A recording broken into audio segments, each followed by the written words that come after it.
Hello friends, Thoothukudi மாவட்டம் ஆழ்வார் திருநகரி அருகில் திருக்கோளூரில் ஸ்ரீ ஜோதி சாய்பாபா கோவில் அமைந்துள்ளது. அதன் அருகில் சமயபுரம் மாரியம்மன் கோவில் கட்டுகிறோம்.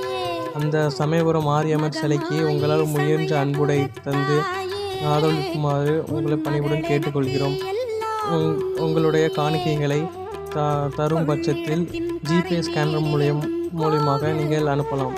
இந்த ஜிபே ஸ்கேனரை ஸ்க்ரீன்ஷாட் எடுத்து வைத்துக் கொள்ளுங்கள். இதன் மூலியமாக நீங்கள் அனுப்பலாம்.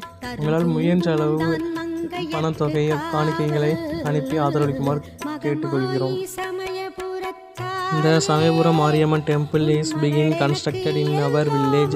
Please donate as much as you can to purchase the Amman statue from the offerings made by the villagers to the Amman statue. Please donate.